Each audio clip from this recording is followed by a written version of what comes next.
This is Play-by-Playcast, Is that faster than a Greyhound? the podcast about play-by-play guys, for play-by-play guys, by, I'm told, a play-by-play guy. It's a bold strategy, Cotton. Let's see if it pays off for him. Now here's the host of Play-by-Playcast, Tom Bodett. Wait, the Motel 6 guy? We'll leave the light on for you. No, Joel Godet. Joe Godet. Joel Joel? with an L. Okay, here's your host, Joel Godet. Don't worry, nobody's listening anyway. Woo! All right, back at it. Play-by-Playcast. Thanks as always for the subscribe, the stream, the download. My name is Joel Godet, and this is the podcast about play-by-play broadcasters for play-by-play broadcasters, hosted by a play-by-play broadcaster, a professional development podcast that dives into the tips, tricks, experience, process, stories, and preparation of some of the biggest and best play-by-play announcers in the business. As always, if you get a chance to leave a rating or review, much appreciated. Throw a couple of stars our way as well, and you can find the pod on social media at PXPcast. I'm at Joel Godet, JoelGodett. Back after a week off last week. My apologies if you were waiting, refreshing your phone on Friday for a new podcast to pop up. It's a crazy time here, and I just didn't have time to tape a podcast for last week. So our streak of 137 consecutive weeks with an episode is snapped. Small tear down the cheek. But like Cal Ripken, we'll start a new streak. Keep this thing going again. Let's keep with the baseball theme. Donny Baarns is our guest this week. He is the number 2 play-by-play voice for the Omaha Storm Chasers in the Pacific Coast League, the AAA affiliate of the Kansas City Royals, and then also does a host of other things in and around Omaha with Creighton and with Nebraska Omaha.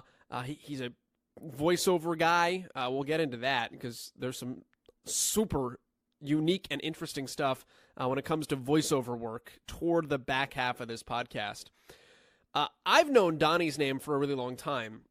We're similar in age, and we're both in A-ball together. When I was in the Florida State League and the Carolina League, he was in Visalia in the California League, and he's obviously been very talented for a very long time. So I've known the name, and then he did a podcast similar to this one 6 or 7 years ago called Candid Voices. And you can find that podcast still if you go to his website, donnycast.com.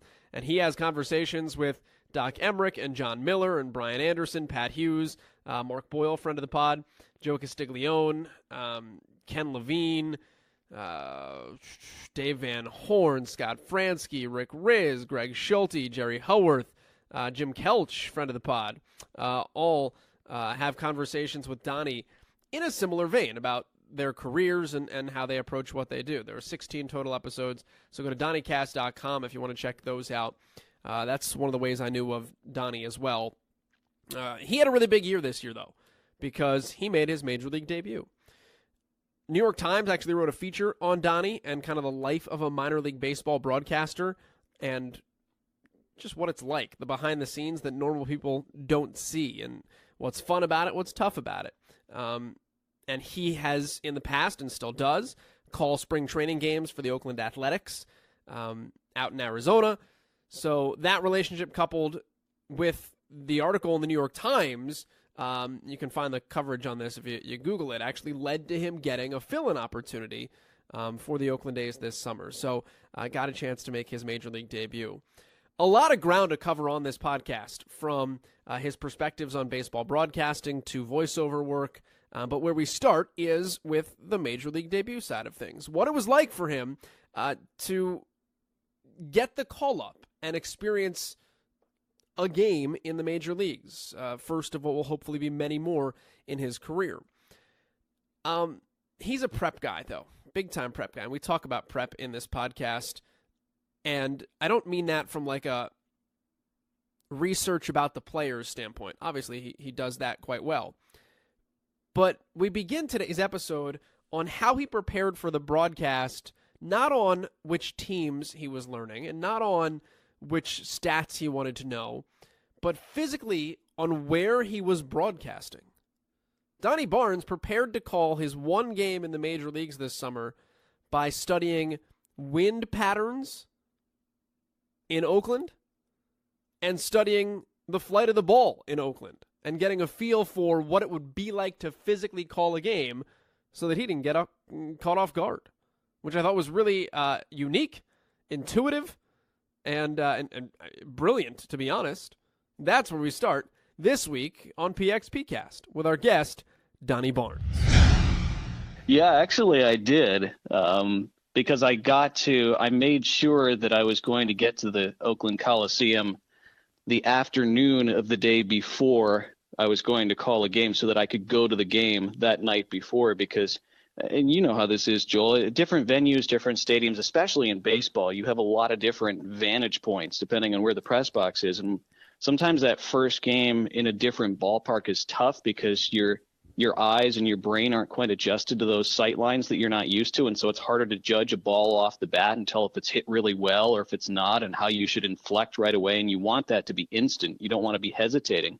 And so I knew I was only going to do one game in a ballpark I'd never called a game in before. So I wanted to make sure that I had at least gotten there in time to watch the game the night before from the press level so that I could try to get my brain and my eyes adjusted to how the ball behaves there. And part of that, I had known from listening to the A's guys talk about this for years, that at the Coliseum, because it's sort of enclosed, because they built Mount Davis there to get the Raiders back in the 90s. So you got this giant, ugly structure in center field that never even gets used. But because of that, you have these two little openings at the end of that center field structure where the wind blows through. And so it kind of swirls in an odd way. So the flags on one side will be moving one way, the flags on the other side will be pointing the other way.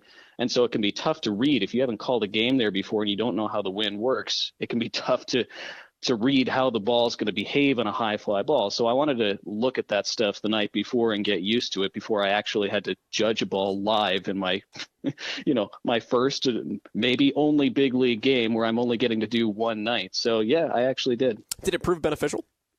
Yeah, I think it did. I felt very comfortable the next night. It helps that people talk about how bad the Coliseum is and what a dump it is, and they certainly do need a new ballpark, and there's a reason they're working frantically to try to build a new ballpark. But from a broadcast standpoint, the Oakland Coliseum is actually great.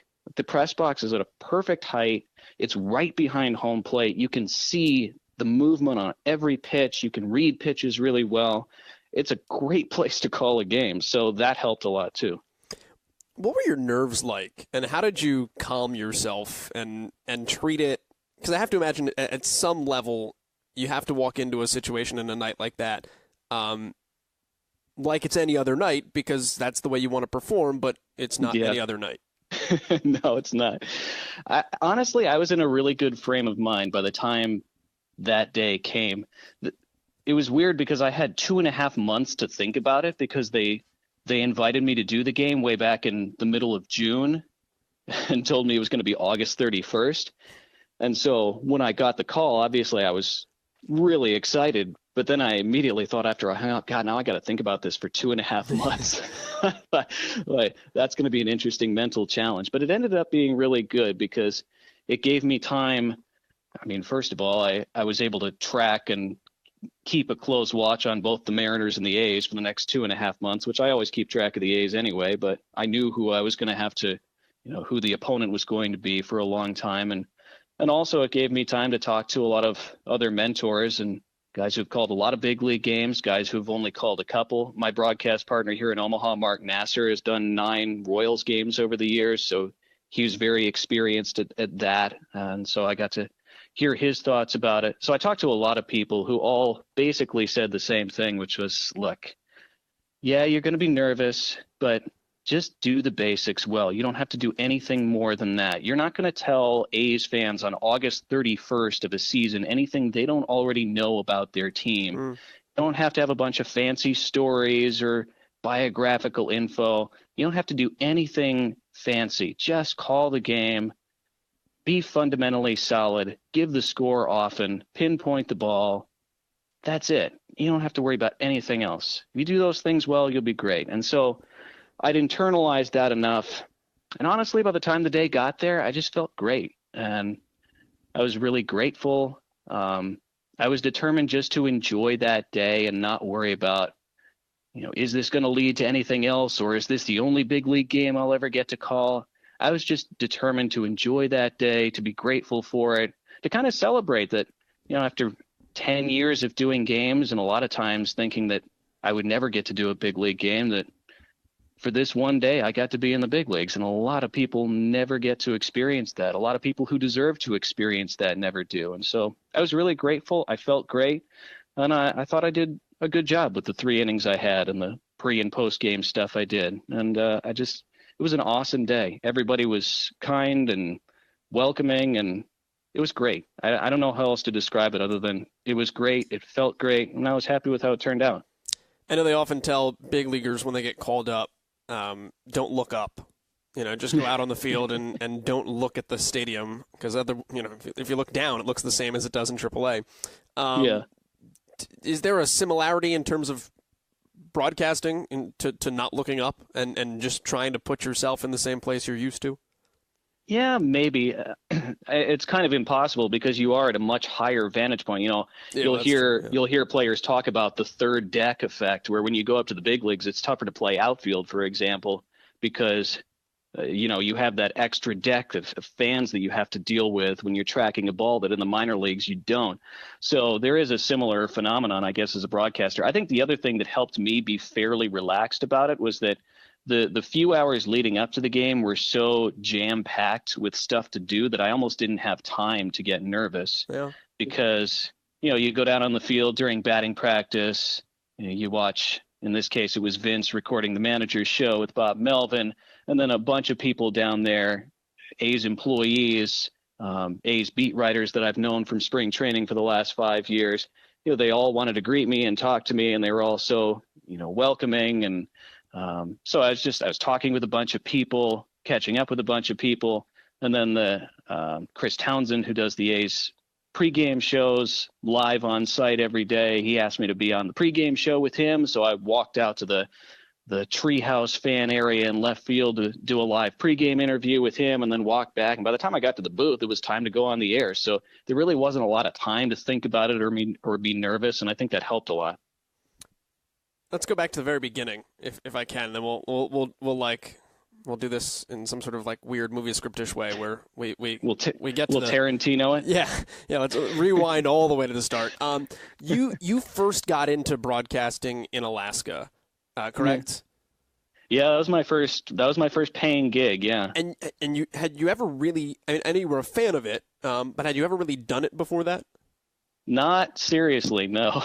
What was it like going out to the Alaska Baseball League for a summer and being like, all right, like sink or swim, let's see how this goes? Yeah, it was awesome. It was terrifying. It turned out to be a lot of fun. The first game I did, actually the opening night got rained out, so I had to think about it for an extra day, which didn't help. And then, much like in college, I'd done color commentary on a few games in college for my Division III school with the guy who just did their games for free over the internet as a hobby. He's a lawyer and a former aspiring play-by-play guy who still enjoys doing it on the side, and he was nice enough to invite me to sit in with him for a few games. But other than that, never done a game before. I'd certainly never done play-by-play for a live broadcast before. And so that first game started in the Alaska Baseball League, summer of 2007.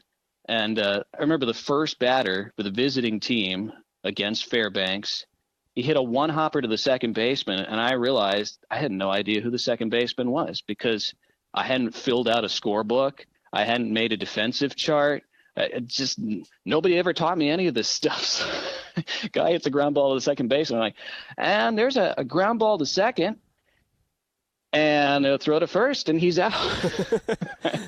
I don't know. There's all this basic stuff that, guys who go to Syracuse or who go to Northwestern who actually study this stuff and get to do it a bunch in college learn very early. I did not know. So it was a steep learning curve, but I guess I was able to learn fast enough that people still seemed to like it enough that I didn't get fired and went from there. So how did you get good at it? What was your learning curve in terms of figuring it out on the fly and asking the right questions, and who did you ask those of? Yeah, I think it helped that I guess I had a certain amount of natural aptitude for it, even though my fundamentals were very rough, just because I grew up without much TV in my house. So I listened to the radio a lot and I read a lot of books because We didn't really have a video game console. We only had the basic channels. We didn't have cable TV. So it was a lot of radio and books growing up, which helped me quite a bit. You'd be surprised how many times we actually hear that in this forum. Yeah.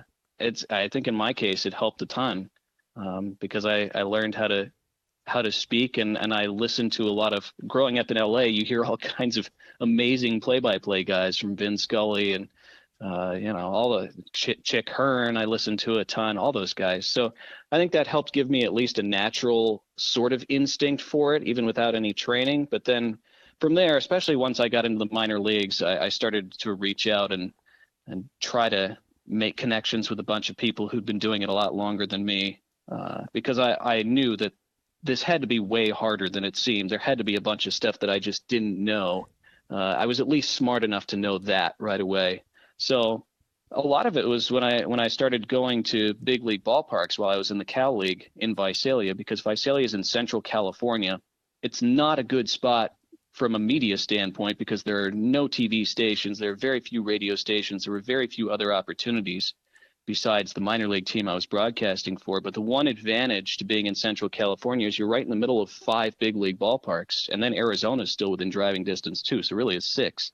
And I decided that since I had no network coming out of college, I had to build one myself. And the only way to do that was to drive to where they were at these big league ballparks. Nobody was going to come to Visalia to find me or to talk to me. So that was what I did. I spent a lot of off days my first 3 or 4 years in Visalia, just driving to big league ballparks, getting media passes and shaking hands with big league broadcasters and introducing myself to them and asking if I could send them, a demo inning for them to critique. And a lot of them were very nice and said yes. And so that was how I started getting mentorship from a lot of guys who've been doing this for a lot of years at the highest level. And so I was able to learn from them and implement what they told me fairly quickly. And so that helped a ton.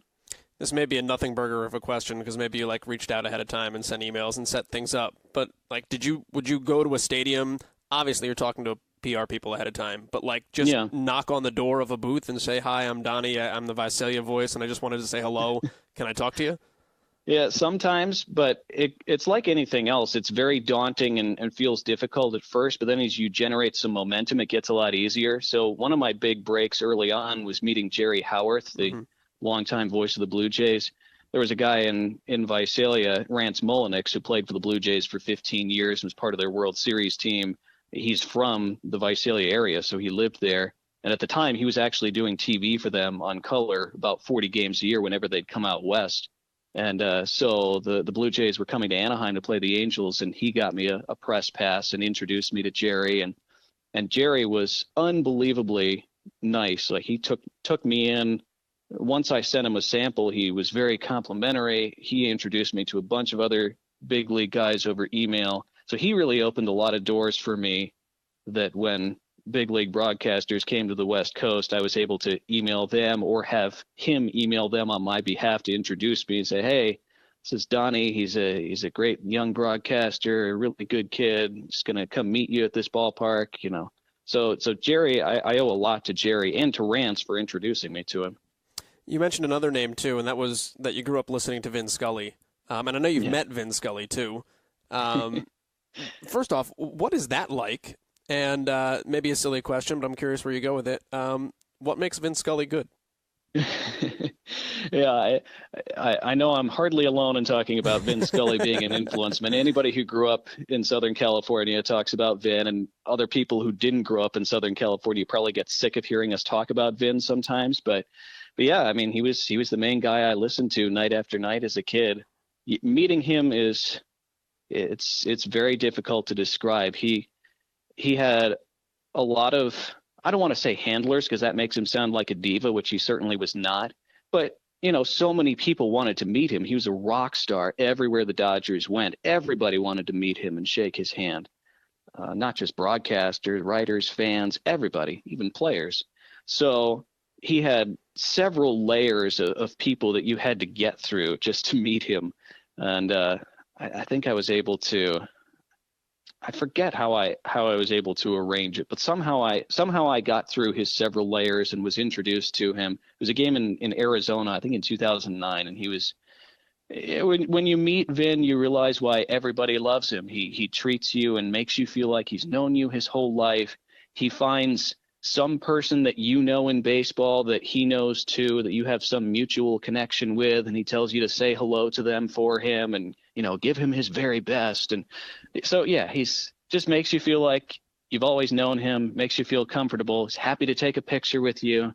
So a picture. Hey, well, let me make sure I'm on my Sunday best. And he straightens up his tie, and he does this probably 40 times a day and takes a picture with you, and couldn't be nicer. And yeah, for those of us who get to do it, those couple minutes are, it's one of those lifetime highlights. And for him, it was a normal everyday thing, but the grace that he handled it with was really impressive.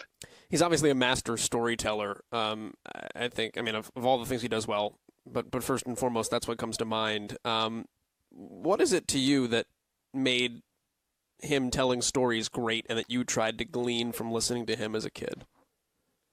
And an adult. Yeah, that's a good question.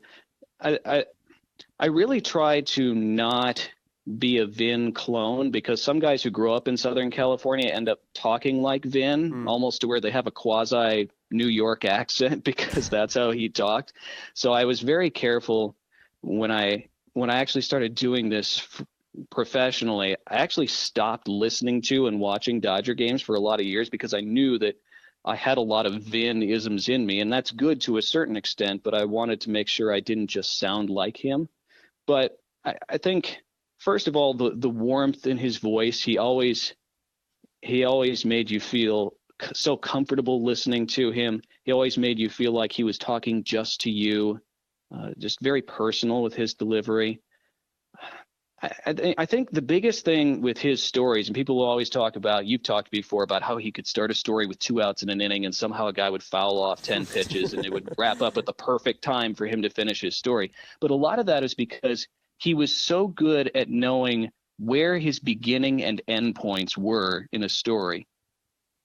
When you decide to launch into some anecdote in the middle of an inning, I think you have to know where you're going with it and what the payoff is, so that if a double play suddenly happens and takes you out of the inning, you can get to that payoff. Even if you have to take a shortcut to get there, you can at least give people the payoff and wrap up the story in time. And he was really good at that. It wasn't just a coincidence. And then sometimes he would just say, well, we'll talk about this more when we come back. If he really wanted to extend it to another inning, he would, and he'd make it sound graceful. But yeah, I don't think it's an accident that his stories seem perfectly timed, because no matter what the timing ended up being and how much time he ended up having to tell that story, he could tell either the short or the long version of it and arrive at the same place either way. How do you tell stories, and how do you get stories in baseball? Because that's such what that medium is in broadcasting. Yeah, a lot of it. I started looking at what had happened on this day in baseball history a lot, because I majored in history. I love it, both the history of baseball and sports in general, and history in a broader sense. So I started looking at what had happened on each day in baseball history during each season, and if there was something that caught my eye, I would research that more so that I could try to sort of tell the story behind that if I could. And I would make some notes before the game, and again, try to figure out where the start and end point of that story was that I wanted to get to. So that was how I developed my sort of storytelling style during a game, was figure out what I could talk about if that game went sideways and I needed to try to keep it interesting in the late innings, and then how I was going to tell that and make it be interesting and get to a place that seemed like it had a payoff. So that was how I learned to do it. I think sometimes we can focus too much on trying to get stories in as baseball broadcasters, when really, the game is the thing and the pitch is the thing. And if each pitch isn't a central part of the broadcast and you're getting off of that to tell a bunch of stories, then you're probably doing it wrong and you're getting off track. So this is going to sound weird as a Vin Scully disciple, but sometimes stories can almost be overrated in baseball play-by-play if you're not doing the basics and the fundamentals really well, because everything builds off of those. So, but yeah, I think figuring out how to tell stories from baseball's past really well was how I learned. This will sound maybe silly, but what are the fundamentals, and how do you make those sound the most interesting? So that, and obviously for 3 hours you're going to work in some different varying degrees of color and story, etc. But if you had to sit down and keep the pitch the main focus and central to what's going on, but not just be the bland blasé of here's the pitch, ball, 2-2. Yeah.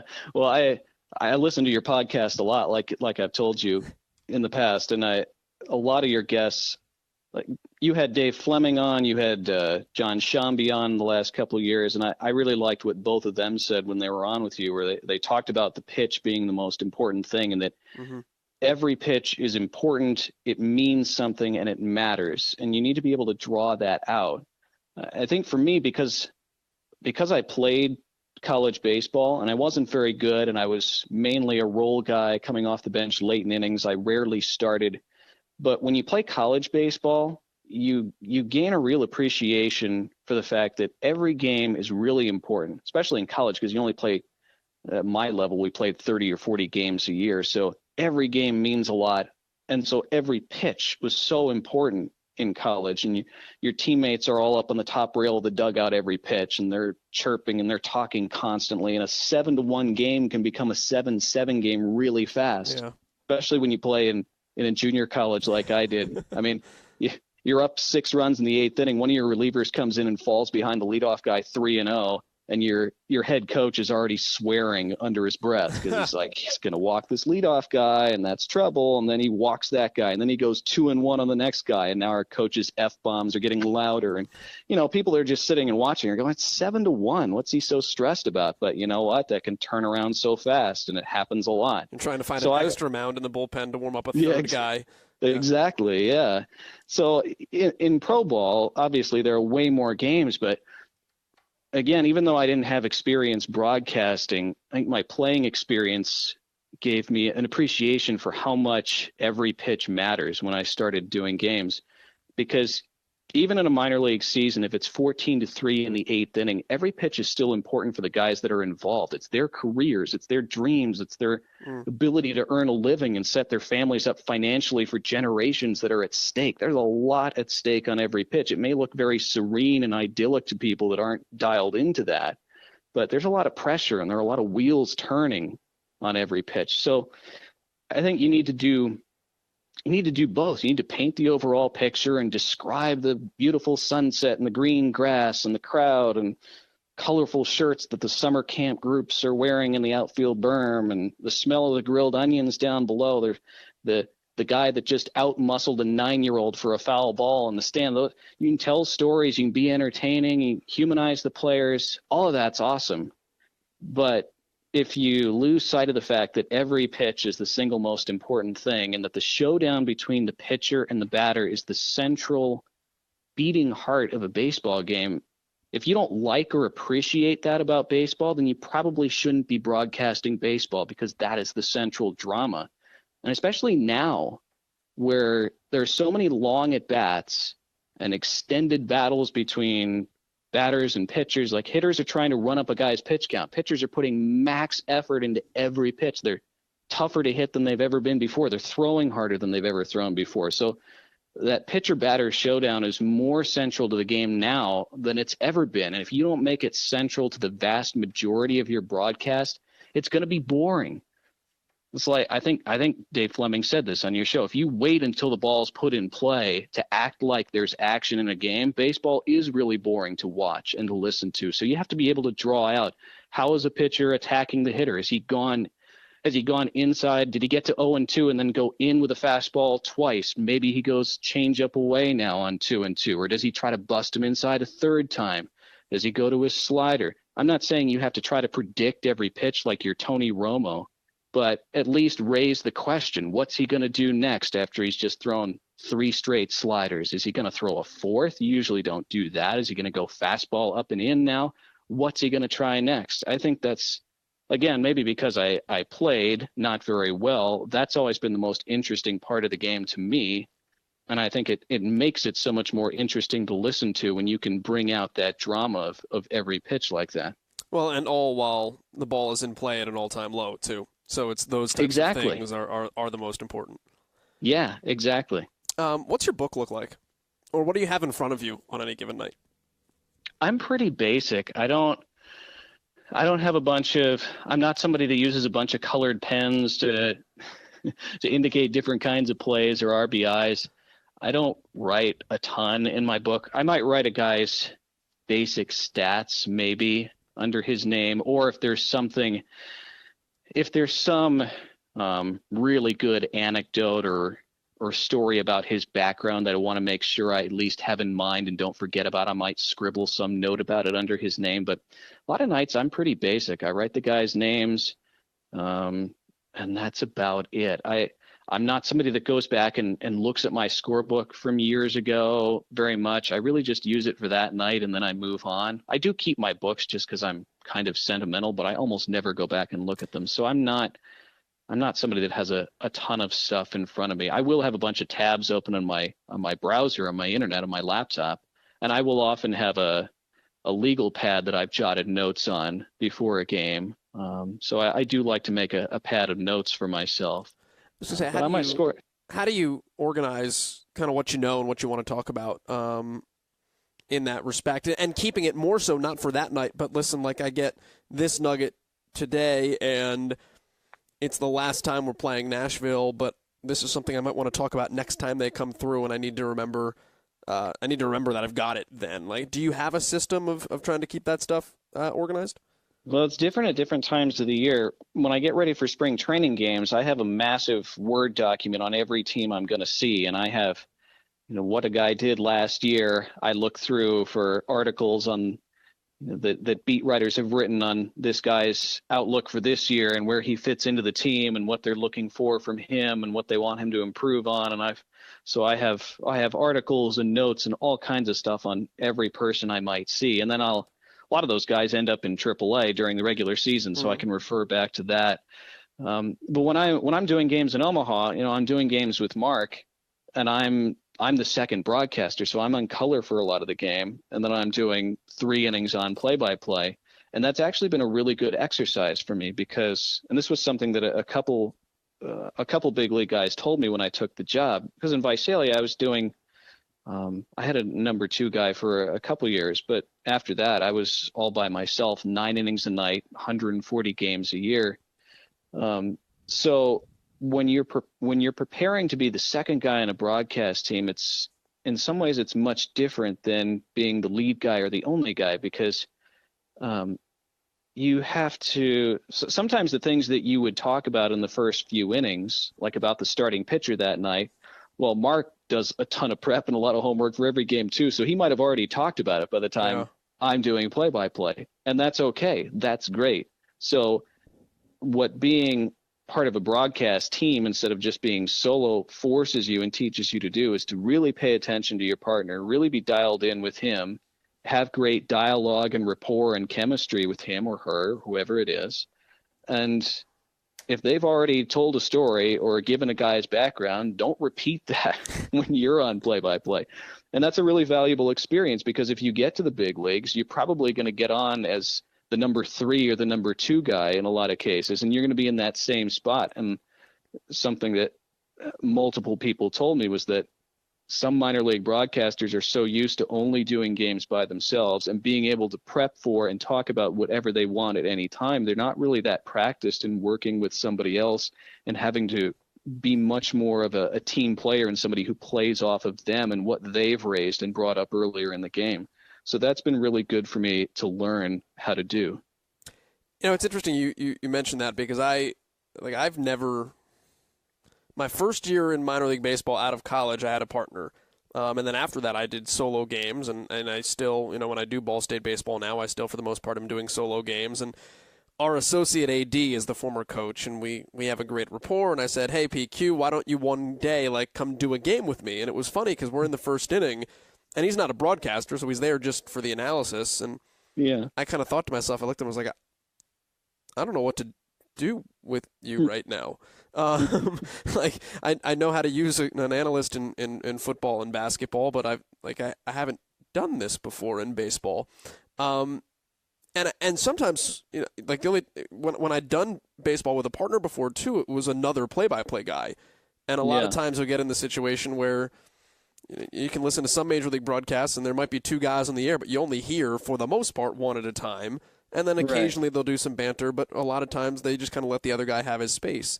How do you call a game, or how have you learned to call a game with somebody else in the booth and somebody of a particular background, be it another play-by-play guy or someone who is there as a baseball expert? Yeah, I think a lot of it, I wouldn't beat yourself up about not knowing what to do for one game with an analyst when you don't usually have one, because it is really hard. And especially if you haven't worked with somebody before or they haven't done much broadcasting before, it can be even more challenging. So it's usually not something that you are really good at right away in that first game with somebody else. It takes time to build that chemistry and that rapport. I'm really lucky here in Omaha. Part of the reason I took this job was because I heard from a bunch of people I trusted that Mark was an awesome guy and has no ego and loves working with people and gets along really well with everybody. And they're absolutely right. Mark and I have a great time because we have basically the same sense of humor. We're 15 years apart, but we laugh at the same things. We have the same opinions on a lot of things. So we work together really well, and our timing and our ability to anticipate what each other's going to say. And when I'm on play-by-play, I can just see out of the corner of my eye, Mark kind of cock his head toward me, and I know immediately he's going to say something, and I turn to him, and that's the kind of rapport you develop, but you can only do that over time and working with somebody. So it's probably not going to happen on that first game with someone, and that's okay. But I think if you're doing some basketball TV now, I've been working with a couple different analysts who were former players for the school I broadcast for here in Omaha, who had never done any kind of TV or analysis work before. And so that's been interesting, trying to talk and coach them through and learn how to work with them and have them learn how to do this on the fly. And I think just encouraging them to keep it simple, but also encouraging them to speak up when they see something that perks their interest, and making sure they know, if they're a former player or coach, making sure they know that they see way more things that I'm never going to see, and that's part of their gift and their ability to bring that out and help people at home see that. So I think empowering them to speak up when they see something, letting them know that some things they might think are obvious actually aren't to a lot of the rest of us. Mm-hmm. Just making them feel confident and feel at ease with you and with the process, letting them know that they don't have to be perfect, that if they stumble over a word, it's not the end of the world.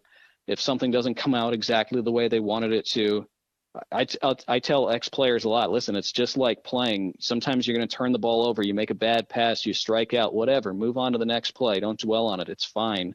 Most people don't care. They'll still stay with you, and everything will be great. So I think the more you can just make your partner comfortable, the better it is. And then as you do more games with them, you get more comfortable with each other and you learn each other's timing, and it gets better and better. Tell me about going to Omaha and taking that position as well.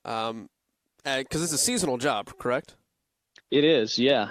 and how because the thing is you're not just the voice of, or the one of the voices of the Storm Chasers with Mark. You've been able to expand your reach in the market to work for a lot of the other institutions, teams, etc. that are there. Because going there, that's got to be a leap of blind faith, saying I'm not going to make a lot. I've got to make enough money to eat, right? Particularly when it's cold outside. Yeah. What was your approach? Did you have any hesitation at first in doing that? And then what was your approach to say, listen, I've got to find some other things here, both to make money, but also maybe satiate yourself in a broadcasting standpoint, so you're not on the air for 6 months. Yeah. It was a huge leap of faith, and it was very scary. I mean, it was terrifying. There's no other way to put it. It was very scary, very frightening, and I won't say I had a lot of second thoughts, because once I decided to do it, I was very committed to it. But that was the first time I'd ever applied for a number 2 job at a higher level. I was in Visalia for 8 years, I loved Visalia, and I still do. There are a lot of great things about that town that people who've never been there have no idea how cool a place it is. And I love a lot of people there still, and I miss it in some ways. But professionally, I knew if I wanted to get to higher levels, I was going to have to go somewhere else, because there just weren't enough opportunities there. So I finished runner-up for 4 different higher level jobs. I'd come so close so many times to moving up. For whatever reason, had fallen just short over and over. And it got so frustrating and so discouraging after a while that I had just gotten to a point where I was ready to just try anything else. I just felt like I was out of ways to grow in a substantial way in Visalia. I felt like I wasn't going to get much better doing games there. And it was, I love the Visalia front office. I'm still friends with all of them. They're awesome people, and I'm so grateful for the opportunity they gave me and how they supported me over the years. But it was not a job I could have kept doing much longer, because Visalia is a tiny market. We had a tiny staff, which meant that as the broadcaster / salesperson / media relations person, you had to wear so many hats and do so many different things. And you had to be on point and hitting your sales goals every year. There was no, well, I'm just not going to worry about sales much this year because I've sold well for 6 years and they'll understand. No, they did not have the room or the budget to carry any passengers. So there was always pressure. There was always an expectation that you had to keep producing, because that was just the business model and that was how it worked. And then you're also going to update the website, and you're going to run social media, and you're going to call 140 games and travel with the team, and then, start helping plan and brainstorm for the next season as soon as one ended. And it really ground me down over 8 years. So I just got to a point where I decided I need to move somewhere else. I don't know where, but I need to move somewhere where there are more opportunities and where I have a chance to do stuff at a higher level. So when the Storm Chasers opportunity came along, I decided to go for it. And I knew that it also involved doing 70 on-camera in-stadium pregame shows a year, which really appealed to me because I always wanted to do TV and had never gotten any opportunity to do so. We didn't even have a video board in Visalia. That's how old that ballpark is there. Even though they've renovated a lot and it's very nice in a lot of ways, still one of the only parks without a video board. So I had never gotten to do any kind of on-camera stuff, and I always wanted to. So I knew this would get me to AAA. B, it would get me in front of a camera a ton of times and give me a bunch of reps in a short amount of time to try to get comfortable doing that. And I just decided, and I'd always wanted to get into voiceover work and find a way to make that be a big part of sort of freeing me up to do other stuff and not have to be tied down to an office job and all these other administrative and sales things throughout the rest of the year. So yeah, amen. Yeah. And so I had already started to take steps in that direction. I had already gone down to LA that January. Just turned out a month before I got this Omaha opportunity, I had recorded a professional voiceover demo with a guy in an LA studio who that's all he does. And it turned out really awesome because he made it sound that way. And so I had always wanted to get into voiceovers and find a way to make that work. And I just decided, all right, I'm going to move to Omaha. I'm going to get myself to AAA. I know that there are a couple other Division I schools there, and maybe there's stuff I can do with them in the off season. And I'm going to figure out a way to try to make money doing voiceovers from home during this baseball season, since I won't have to go into the office every day and I won't have to show up till 3:00 in the afternoon every day. I knew I was going to have the rest of the day free to work on trying to build up some kind of voiceover income. So I just decided I was going to do it, and I would have no other choice other than to find a way to make it work. Sometimes when you feel desperate and you feel like you're out of options and you feel like you're so craving a new challenge and some kind of new or different horizon, it can be a really powerful thing because it makes you do things you normally wouldn't be willing to do, and it makes you take risks you wouldn't normally feel bold enough to take. And I think that was the case with me, and it ended up working out well. What was it like the first time you heard your name on a Denny's ad? Well, the thing with Denny's is it's an internal. A lot of these things that I do with some of these companies is just internal employee training. So I've never been on. Yeah, I know. And so I've never been on a national ad or anything like that. Voiceover is a lot like broadcasting in that most people who aren't in it only see the Jim Nances and the Joe Bucks of the world and assume that if you're not at that level, you must not be a success. But, we all know that there are people having a great life in small town radio in South Dakota. There are great gigs everywhere, and there's a lot of work at a lot of different levels. And voiceover is like that too, especially now. Once you start paying attention to all the places you hear voices, you realize, well, somebody had to record that. Somebody had to record that. There's a ton of stuff. So there's a lot that's below that tip of the iceberg that you don't think about. And so a lot of it is employee internal training. So for Denny's, they were going to some kind of new internal software that all their employees had to learn. And so they ended up having me voice the training videos to teach their employees how to use this internal training or this internal software that they're switching to. So a bunch of employees who probably were rolling their eyes at having to learn this new system got to listen to me explain to them what this new system does and how it works. So I'm sure I am their favorite person. Yeah, you never really thought about who has to be the voice on the like the sexual harassment video. Yeah, and I've done those. I have done those. I did a series of training videos for a franchisee who owned a bunch of Domino's pizza franchises in Florida. Yeah. And it was teaching all his employees about their policies. And I learned that if you're a Domino's employee, you can wear either a black or a white undershirt under your Domino's uniform. No other colors are acceptable, Joel. So if you ever work for Domino's, black and white T-shirts under your uniform only, just so you know. That's actually fascinating in some ways. It is. You do. You learn a lot of random stuff. I just voiced one for a guy who's he runs apparently a website called BritishShorthairs.com, which is all information about British short hair cats.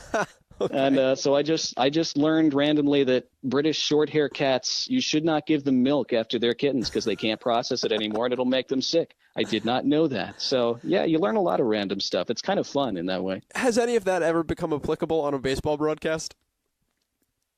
Oh, that's a good question. Because I feel like there's got to be a place for British short hair cats at some point.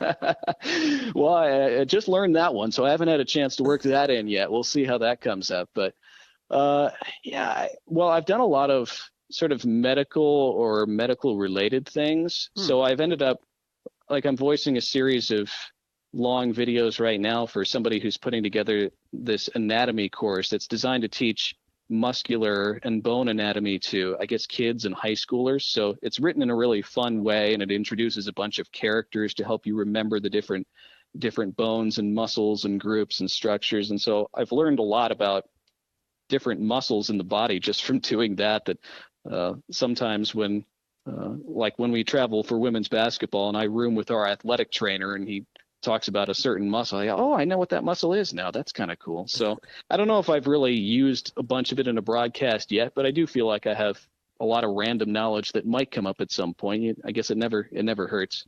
How much consideration do you put into vocal performance too? And obviously if you're doing voiceovers, that's it. But from a baseball standpoint or any sport, how much have you done training or how have you found your instrument?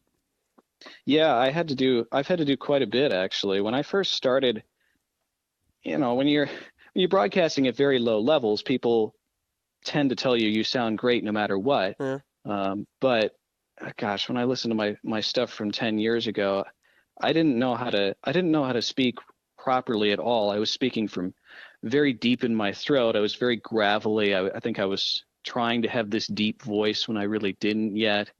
And so I have worked with several different voice coaches over the years to keep refining and improving how I speak, how I use my voice in big moments to try to inflect it at a spot that's in that sweet spot. So yeah, I've worked with several different people and done a lot of work on my voice to try to learn how to speak in a way that's sustainable. Because my first few years during minor league baseball and doing 140 games a year, my voice would be shot by the end of the season, and I didn't know why, and I didn't know how to prevent that. And so it wasn't until I went to somebody who had worked with a lot of with a lot of news anchors that I learned how to speak in a way that was sustainable, that I could do day after day and not feel ground down and tired all the time. And I've also done a lot of reading and studying on how to take care of myself in general and my voice in particular, and just how to be healthy in general. That was a big learning curve for me too. And I'm pretty health conscious because I have to speak every single day a lot, and some days more than others. And when you're run down or you're a little sick, your voice is the first place you feel it, and that's not great news when you have to use your voice for a living every single day. So I'm pretty militant about eating well. I don't drink a lot besides water and occasional juice, but not even a lot of that. I basically just drink water. I don't drink soda.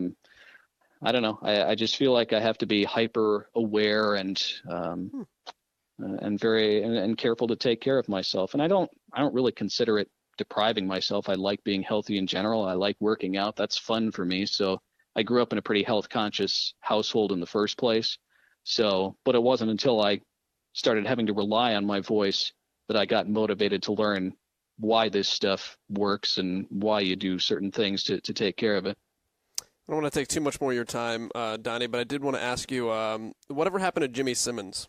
Yeah, he retired after 1 year. Yeah. Jimmy Simmons was my alter ego character that I used in Alaska in my first year because the Gold Panners were a very quirky operation. They were run by a family who had run them for 50 years or so, and they were very sort of irreverent. And they demanded that. They basically told me up front that we don't really care what you sound like. All we care is that our broadcast doesn't sound like anybody else's. So I can do that. Yeah. Yeah. So I had listened to a lot of Phil Hendry growing up in LA, and people that didn't grow up in LA probably don't know who Phil Hendry is, but for a long time, he hosted a nighttime satirical talk show that sounded like it was a real talk show with a very serious, straight-laced host. But then he would have these crazy guests on who were just kind of out there enough that you went, who are these people? And gosh, they're saying some ridiculous, outlandish things, but they were just real enough that you thought maybe it was real. And people who were fans of him knew that it was all him doing all of these voices, and he had these recurring characters that he'd created who all had their own sort of backstory and quirks. And so every hour he would have a different one of his characters on as his quote-unquote guest. And because LA is such a huge market and there are always people driving around flipping through the radio, he would always get people who didn't know it was a joke to be enraged by what his characters were saying and call in and argue with him. And so he would take the caller's side as the straight-laced host who was appalled at what his characters were saying, and then he would backtalk as his character, and he'd switch back and forth so fast, and he'd talk into a phone as his character, so it sounded like, the guest was on the phone when he really wasn't. And so he was so good at it that he would create this whole theater, and the whole point was to sort of make fun of talk show call-in people who were just crazy enough to think that everybody else should hear their opinion. That was the whole point of his show. So I thought it was brilliant, and so I decided to have an alter ego character in Alaska. That would be my way of separating myself. And it's the kind of thing that you do before you realize just how hard it is to do the thing the correct way, like the normal way. You assume that's easy, so you need to do something that's totally out of the norm. And then once I learned how to, the things that I actually needed to work on to be an actually competent play-by-play broadcaster, I decided that was not really something I needed to keep doing. But for one summer, it was fun. I don't even know if I don't know if I could keep a straight face if I tried. So kudos. I sometimes didn't, probably. If I can wind back to where we began, and you've obviously done a ton to this point in your career. What do you think is harder, getting to the point you're at now, or getting to the point where you still want to be? And do you feel like you're close to turning that corner and getting to that ultimate goal? That's a really interesting question. I guess it's impossible to answer that definitively because who knows? Yeah, true. But I'd like to think it's been harder to get where I am now because, I feel like hopefully the most difficult parts of my career are past me. Not to say there won't be tough things in the future. There are always challenges at every level. And I think doing spring training games has taught me that, where when you're around big league broadcasters, you see the big leagues. When you first start in this industry, you see the big leagues as this exalted Mount Olympus with these gods who sit up on this mountain looking down at everybody else. And gosh, life must be so perfect up there. And when you actually meet big league broadcasters and you talk to them, and if you're around them for a month out of every season, you realize that A, they're just people, and B, they still have normal people problems too. Sometimes they still face the same difficulties that a lot of us do. So I think I've been able to internalize that, yeah, the big leagues are great, and there are a lot of great things about them or about getting there, but it doesn't, if you're looking to that, or you're waiting to be at that level to be happy or joyful or content or to feel good about yourself, it's going to disappoint you, because it's like it can't hold that ultimate weight of being the ultimate point of your life or your whole existence. It was never designed to do that. So I think just persisting to be where I am now, I'm, like you said, I'm not a network guy. I'm not a full-time big league guy. I'm not Adam Amin or Joe Davis or anybody like that. But for starting where I was with no training, and actually starting a couple years after most of my peers, because I was in college for 6 years because of sports injuries, I'm proud of how far I've come from a small start. And I'm proud of where I've gotten to so far, and I've had a lot of help and mentorship along the way. And I don't know. I don't know if I'll end up at a network or with a big league team. If I do, that's awesome, and I'm going to keep working hard to try to make that happen. But either way, I'm going to keep getting better. I'm going to keep trying to expand and do more every year and refine what I already do. And if that means I'm in Omaha for the next 50 years, fine. I will be the best local broadcaster I can be, and I'll keep having fun with it. I'm having a great time doing what I get to do now. I got to do this last weekend. I got to fill in on hockey Friday and Saturday night with big crowds. Omaha plays in an amazing hockey conference, the best hockey conference in the country. It's a big deal here. It was amazing. Like, I almost couldn't sleep after the game because it's such an adrenaline rush. And then I got to do 2 TV games on Sunday, and that was awesome.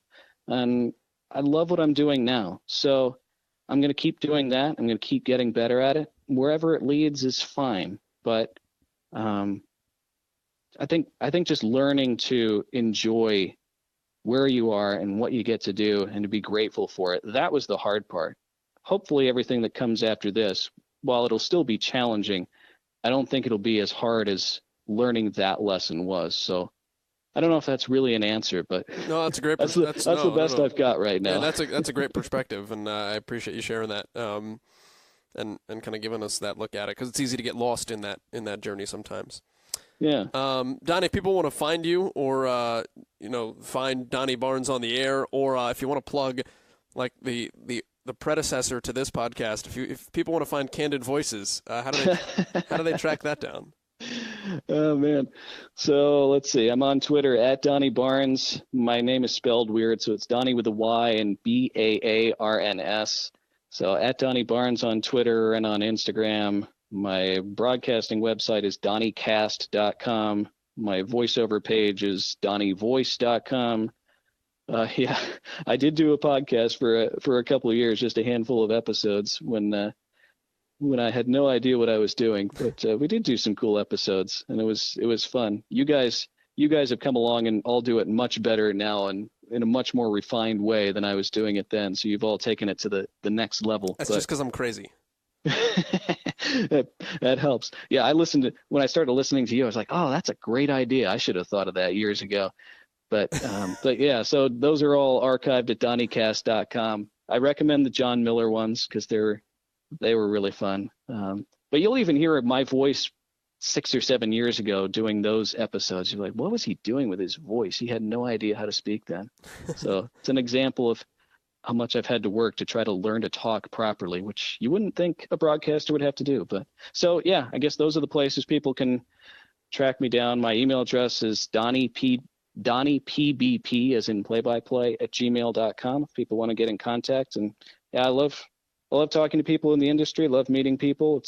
This is it's really fun what we get to do. It's really hard, but it's really fun. And if you hang in there and you persist, you can, I guess as Conan O'Brien likes to say, if you work hard and you're kind, amazing things can happen. And it's true. It's corny, but it's really true. That's Donny Baarns joining us here on Play-by-Playcast. You can find his stuff again online at DonnyCast. Has the podcast archive with Candid Voices as well. You can contact him. He gave out his email address, so feel free to reach out to Donny if you want to touch base. The voice-over stuff, I keep wanting to say voice acting. The voice-over stuff is awesome. You just don't think about it. You know, like, everybody watches instructional videos. Nobody thinks that there's got to be somebody, like, that's someone's job. They got to go voice the instructional videos. You can only wear blue or black shirts at Domino's. Like, where are you going to get that kind of information, folks?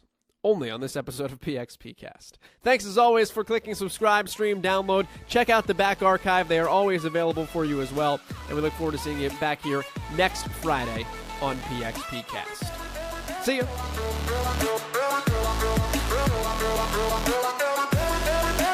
And that will do it from St. Louis, where the score is inconclusive.